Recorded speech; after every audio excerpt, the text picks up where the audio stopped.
بمرسي كريم السلام عليكم ورحمة الله وبركاته. الحمد لله رب العالمين وبه نستعين على أمور الدنيا والدين ثم الصلاة والسلام على نبينا محمد صلى الله عليه وسلم.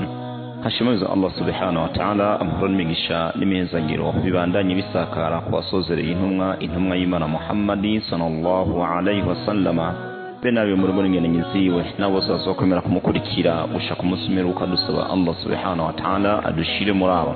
Naam, bene wacu Islam twashaka turabire hamwe ibyiza ziharije mu kwezi kwa Ramadan. Kwanza Ramadani gisiguriki. Ramadan ni jambo rikozwe cyangwa se rigizwe n'indome zishika kuri zitanu. Urudome rwa mbere ni urudome rwa ra'u, urwa kabiri ni mimu, urwa gatatu ni dad, urwa kane ni alif, hama urwa gatanu ni nuni.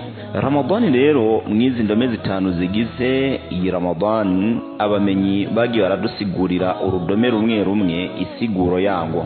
Ar-ra'u urudome rwa mbere ariko ra'u rusigura ridwanullahi min muqarribina, ukwishimira Allah subhanahu wa ta'ala, yani Allah ibyishimo bya Allah subhanahu wa ta'ala kuri babandi bamwiyegereje.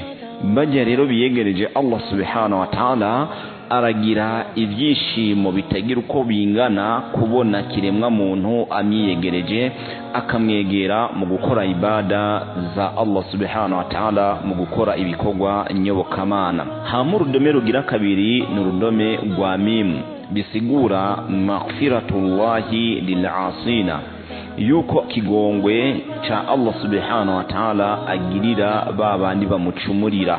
Uko rero n'ukwezi bamwe bacumurira Allah subhanahu wa ta'ala, bacumurira umuremyi, bagirirwa ikigongwe ku bwishi bivanye nuko bahebana n'ivyaha barimwo bakiyegereza umuremyi wabo Allah subhanahu wa ta'ala. Hama urudome rugira gatatu ni dad.